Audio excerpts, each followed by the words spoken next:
국정원 특수활동비를 박근혜 전 대통령에게 전달한 혐의를 받는 이재만 안봉근 전 비서관이 실형을 선고받아 다시 법정 구속됐습니다. 정호성 전 비서관은 집행유예를 받았습니다. 법원은 국정원 특수활동비 상납을 뇌물로 볼 수는 없다고 판단했습니다. 서울중앙지법을 연결해 자세한 내용 들어보도록 하겠습니다. 이소영 기자. 네, 박근혜 전 대통령의 최측근인 문고리 3인방 중 이재만, 안봉근 전 비서관이 국정원 특수활동비 상납에 관여한 혐의로 1심에서 법정 구속됐습니다. 지난 5월 보석 신청을 허가받아 출소한 지 약 2달 만입니다. 역시 측근 중 한 명인 정호성 전 비서관은 가담 정도가 크지 않다며 집행유예를 선고받았습니다. 서울중앙지법은 이재만 전 비서관에게 징역 1년 6개월, 안봉근 전 비서관에 대해서는 징역 2년 6개월의 실형을 선고했습니다. 재판부는 이들이 국정원장으로부터 받은 돈을 박 전 대통령에게 전달한 혐의를 인정했는데요.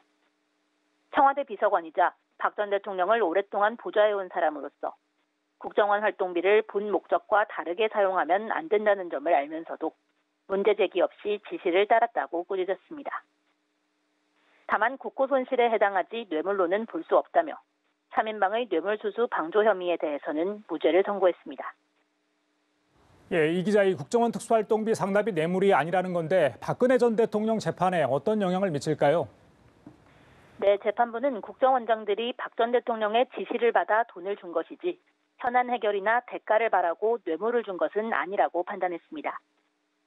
국정원의 예산을 다른 기관으로 보내는데 필요한 절차를 무시하고 돈을 사적으로 쓴 국고 손실 범행은 맞지만 뇌물로는 볼 수 없다는 겁니다. 앞서 돈을 건넨 쪽인 국정원장들의 1심 재판부도 같은 판단을 내렸던 만큼 박 전 대통령에 대해서도 뇌물 수수 혐의가 인정되기는 어려워 보입니다. 하지만 재판부가 특수활동비 상납이 박근혜 전 대통령의 지시에 따른 것이라는 부분을 명확히 한 만큼 책임을 피할 수는 없을 것으로 보입니다.